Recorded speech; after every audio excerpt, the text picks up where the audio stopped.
আসসালামু আলাইকুম এভরিওয়ান, আপনারা কেমন আছেন? আশা করি আপনারা সবাই ভালো আছে। আপনাদের মাঝে একটা রান্নার ভিডিও নিয়ে হাজির হলাম। এখানে পেঁয়াজ কুচি, টমেটো কুচি নিয়ে নিলাম, তেলের মধ্যে এগুলো দিয়ে দিলাম। টমেটো কুচিগুলো দিয়ে দিলাম, পেঁয়াজ কুচি দিয়ে দিলাম এবং ভালো করে এগুলা ভেজে নেব। এখানে লাল লাল করে মুরগিগুলো ভেজে নিয়েছি পাইপিনে, এগুলো রান্না করব। এখন দিয়ে দিব আদা বাটা, রসুন বাটা, সবগুলো অ্যাড করব। আজকে দিয়ে দিলাম রসুন বাটা,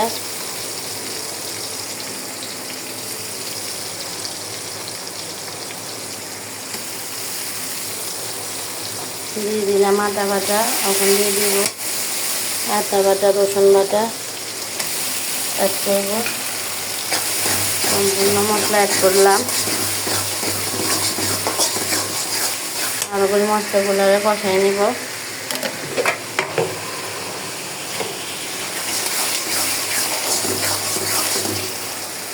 মশলাটাও কষানো হয়ে গেছে। এখন দিয়ে দিব হলুদ গুঁড়ো, দিয়ে দিব পরিমাণ মতো।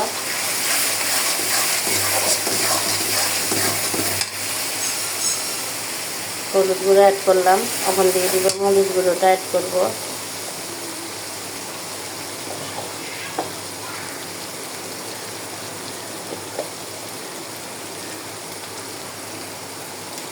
ঝাল ঝাল করে মুরগিটা রান্না করব।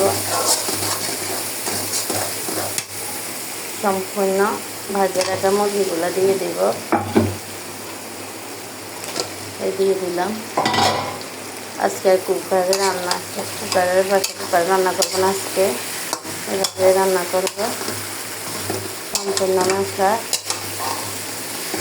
দিয়ে মুরগিগুলো আরও ভালো করে কষাই নেব। ভাজা মুরগিগুলারে এভাবে রান্না করে নিব।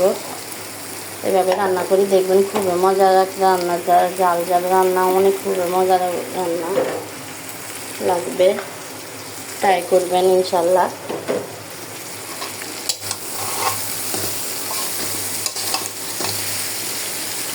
দেখুন খুব একটা মজার রান্না।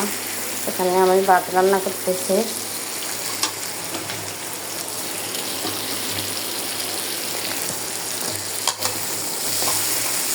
ইনশাল্লাহ ট্রাই করে দেখুন। একটু সামান্য পরিমাণ পানি দিয়ে দেবো, মশলাটা না হলে লেগে যেতে পারে।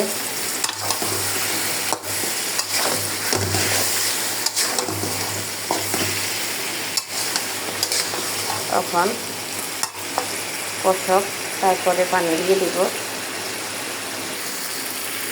মুরগিগুলো। এখন পানি দিয়ে দিব। নতুন নতুন ভিডিও পেতে আমাদের পেজের সাথে থাকুন। লাইক, শেয়ার, কমেন্ট করতে ভুলবেন না। প্রচুর প্রচুর শেয়ার করবেন এরকম রান্নার ভিডিও পেতে। এখন পানি দিয়ে চুলার জালটা বেরিয়ে দিব। নতুন নতুন ভিডিও পেতে আমার পেজের সাথে থাকুন। বেশি বেশি শেয়ার করবেন।